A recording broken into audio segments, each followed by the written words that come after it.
मित्रों नमस्कार। आज हम बात करेंगे वरिष्ठ नागरिक भरण पोषण एवं कल्याण अधिनियम 2007 की।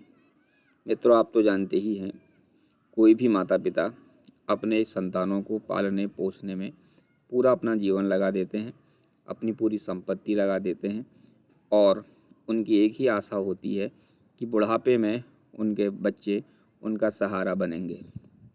लेकिन कई बार ऐसा देखने में आता है कि जो माता पिताओं ने अपना पूरा जीवन अपने बच्चों के भविष्य निर्माण में लगाया, वही बच्चे बड़े होकर के अपने माता पिता के प्रति गलत व्यवहार करते हैं, उन्हें अपमानित करते हैं, बात बात पर उनसे झगड़ा करते हैं।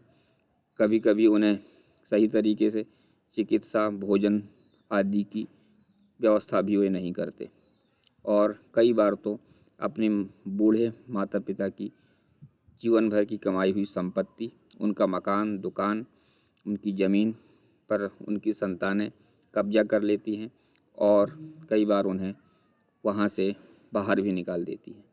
ऐसी विषम परिस्थितियों को देखते हुए ही भारत सरकार ने वरिष्ठ नागरिक भरण पोषण एवं कल्याण अधिनियम 2007 पारित किया। यह अधिनियम बड़ा ही लाभकारी है उन बुजुर्गों के लिए, उन माता पिता के लिए जिनके बच्चे उनके प्रति उदासीन हैं, उनके प्रति गलत हैं, जो बुजुर्गों का, अपने माता पिता का ध्यान नहीं रखते, उनके प्रति लापरवाह हैं, उनकी चिकित्सा, उनके स्वास्थ्य, उनके भरण पोषण के प्रति अपनी जिम्मेदारियों को महसूस नहीं करते, उनके लिए यह अधिनियम रामबाण की तरह है। क्योंकि इस अधिनियम में जो प्रक्रिया है वह बहुत ही तीव्र गति से होती है। इसमें कोई यह सिविलवाद नहीं है कि मामला बहुत लंबा चलेगा। शीघ्रता से शीघ्र इसके अंतर्गत न्याय देने का प्रयास किया जाता है। प्रक्रिया भी बहुत सरल है। इसमें वरिष्ठ नागरिकों को या माता पिता को अपने क्षेत्र के उप जिलाधिकारी के न्यायालय में प्रार्थना पत्र देना है और वह वरिष्ठ नागरिक भरण पोषण एवं कल्याण अधिनियम 2007 के अंतर्गत देना है, जिसके अंतर्गत प्रार्थना पत्र दे करके वे 10,000 तक प्रतिमाह भरण पोषण प्राप्त कर सकते हैं। इससे ऊपर भी राज्य सरकारें अगर निर्धारित करेंगी तो इससे ऊपर भी वे भरण पोषण की मांग भविष्य में कर सकेंगे।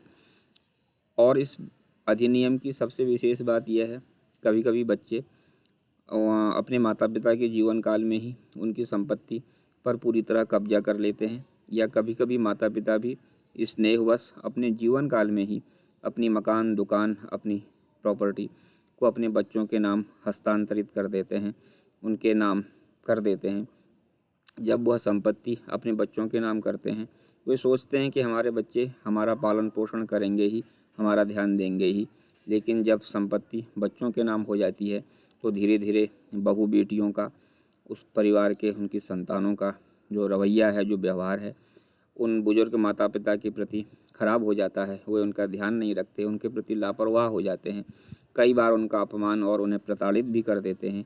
कई बार तो उन्हें उनकी संपत्ति पर कब्जा करके उन्हें घर से बेघर कर देते हैं। ऐसी स्थिति में वे माता पिता जिन्होंने अपनी संपत्ति स्नेहवश अपने बच्चों के नाम कर दी, लेकिन बच्चों ने उनके प्रति सही व्यवहार नहीं किया, वे माता पिता भी अपनी उस पूरी संपत्ति को दोबारा से अपने नाम इस अधिनियम के अंतर्गत बड़ी सरलता से उप जिलाधिकारी के वहाँ प्रार्थना पत्र दे करके करा सकते हैं। और किसी नालायक संतानों ने अगर किसी माता पिता की संपत्ति, उनके मकान, घर पर कब्जा कर रखा है तो वहाँ से भी वे ऐसी नालायक संतानों को बेदखल करवा सकते हैं। सबसे बड़ी बात यह है कि यह अधिनियम बहुत तीव्र गति से काम करता है। यह कोई सिविल प्रक्रिया नहीं है कि आपको बहुत लंबे समय तक अपना मामला लड़ना है। अधिक से अधिक 3 माह के अंदर, 90 दिन के अंदर इसमें फैसला करने का प्रयास किया जाता है। और जिन माता पिताओं को भरण पोषण उनकी संतानें नहीं दे रही हैं, उनको भरण पोषण भी दिलाया जाता है। और जिस दौरान वाद चलता है उस दौरान भी अंतरिम भरण पोषण की इस अधिनियम में व्यवस्था है। इसलिए जो वरिष्ठ नागरिक या माता पिता जिनकी संतानें नालायक हैं, वह अपने माता पिता का ध्यान नहीं रख रही हैं, उनके हित के लिए, ऐसे बुजुर्गों के हित के लिए यह अधिनियम रामबाण है। इसका ज़रूर इस्तेमाल करना चाहिए, क्योंकि इसमें बहुत लंबी चौड़ी प्रक्रिया नहीं है। इसमें कोई विशेष अधिवक्ता नियुक्त करने की ज़रूरत भी नहीं है। व्यक्ति जो पीड़ित है वह सीधे ही अपने स्थानीय उप जिलाधिकारी के न्यायालय में, एसडीएम के न्यायालय में प्रार्थना पत्र दे करके अपने मामले की पैरवी खुद भी कर सकता है। इसलिए इस अधिनियम का अधिक से अधिक प्रचार होना चाहिए, क्योंकि यह एक कल्याणकारी अधिनियम है और इस अधिनियम की अब समाज को बहुत आवश्यकता है, क्योंकि जिस तरह का माहौल समाज में बनता जा रहा है, बुजुर्गों के प्रति जो अवहेलनापूर्ण और निराशापूर्ण व्यवहार चल रहा है। ऐसे कई परिवार होते हैं, बाहर से देखने में तो सही लगते हैं, लेकिन अंदर ही अंदर वहाँ बुजुर्ग, वहाँ वरिष्ठ नागरिक घुट रहे होते हैं, अपने जीवन को भार समझ करके जी रहे होते हैं। उनको, उनकी आवाज़ को आगे बढ़ाने के लिए, उन्हें न्याय दिलाने के लिए यह अधिनियम बहुत ही उपयोगी है और बहुत तीव्र गति से इसमें फैसले होते हैं और बहुत बिल्कुल स्थानीय अपने शहर के एसडीएम कोर्ट में, जिला न्यायालय, उप जिलाधिकारी के न्यायालय में वाद चलता है और शीघ्र सुनवाई करके जो बुजुर्ग हैं, जो वरिष्ठ नागरिक हैं, माता पिता हैं, उनको न्याय दिलाया जाता है। इसमें माता पिता तो अगर 60 वर्ष से कम भी हैं तब भी वे अपना मामला इस अधिनियम के अंतर्गत उप जिलाधिकारी के वहाँ प्रस्तुत कर सकते हैं और ऐसे वरिष्ठ नागरिक जिनकी संतानें नहीं हैं, उनकी जो संपत्ति है किसी रिश्तेदार के पास है या उनकी जो संपत्ति है वो वारिस के रूप में जिसके भी पास जा रही है, उसके प्रति भी वे जो हैं अपना मामला उप जिलाधिकारी के वहाँ ले जा सकते हैं। वरिष्ठ नागरिक के लिए 60 साल की समय सीमा है। 60 साल से ऊपर के वरिष्ठ नागरिक इस अधिनियम के अंतर्गत प्रार्थना पत्र दे सकते हैं।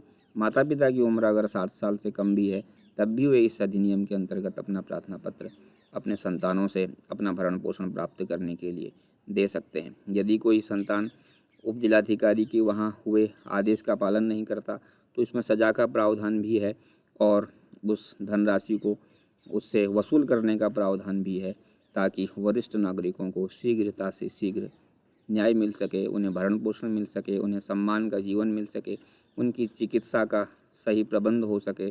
अगर उनकी नालायक संतानों ने उनकी संपत्ति, घर को कब्जा कर लिया है तो वहाँ से उन बहू बेटों को बाहर निकाल के बेदखली की जा सके, ऐसी व्यवस्था इस अधिनियम में है। इसका अधिक से अधिक इस अधिनियम का प्रचार प्रसार होना चाहिए और जो लोग समाज में पीड़ित हैं, वरिष्ठ नागरिक, माता पिता, उनको इस अधिनियम का लाभ दिलाने का प्रयास किया जाना चाहिए। धन्यवाद।